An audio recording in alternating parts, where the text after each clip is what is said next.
How did ancient humans survive before houses existed? Right now, you're inside 4 walls and a roof. And you didn't build a single piece of it yourself. Someone else poured the foundation. Someone else framed the walls. You just walked in and turned up the thermostat. For roughly 300,000 years of human existence, none of that was available. No walls, no roof, no thermostat. Just a body, a fire if you were lucky, and whatever the landscape gave you that day. So how did anyone survive the night? Every night, for hundreds of thousands of years, with nothing standing between them and the cold, the rain, and everything hunting in the dark? The first answer isn't a cave, it's bone. In 1965, a farmer digging a cellar near Medzerik, Ukraine, hit something that wasn't rock. Archaeologists led by Ivan Pitaplichko uncovered 4 separate dwellings built almost entirely from mammoth bones. One structure alone used the remains of roughly 95 mammoths. Skulls stacked as a foundation, jawbones interlocked like tiles, tusks curved overhead to hold up hides against the wind. The dwellings date back roughly 15,000 years, built on a treeless steppe where there was no wood to burn and nothing soft to build with. People didn't find shelter. They engineered it out of the largest land animal on the continent, bone by bone. So what does that tell you about the will to stay warm? It tells you shelter was never passive.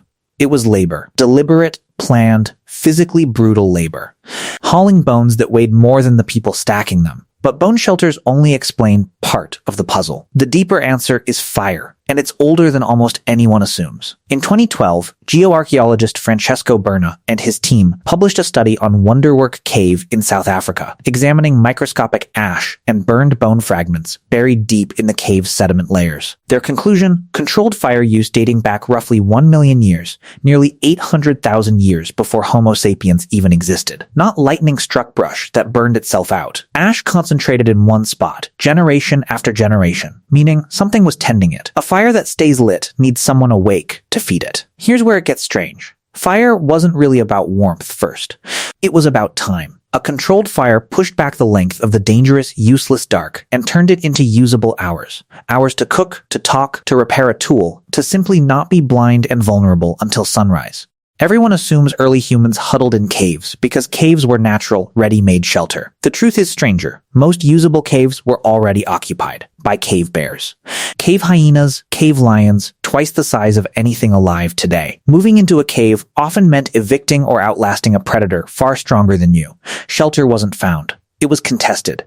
And sometimes it wasn't a cave at all. It was built inside one. From scratch. In 2016, a team led by archaeologist Jacques Joubert published findings in Nature on Bruniquel Cave in southwestern France.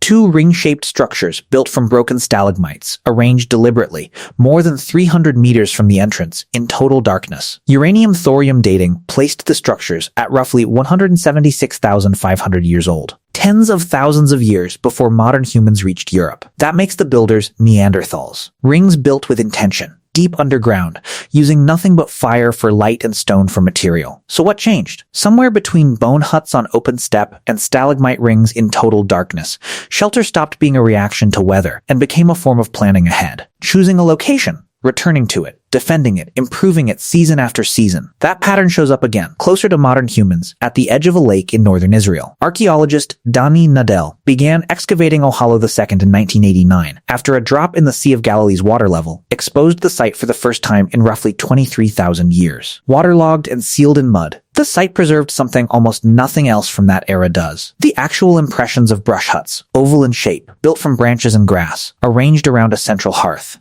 Not a cave. Not bone. A settlement, deliberately laid out, reused across multiple seasons by the same group of people.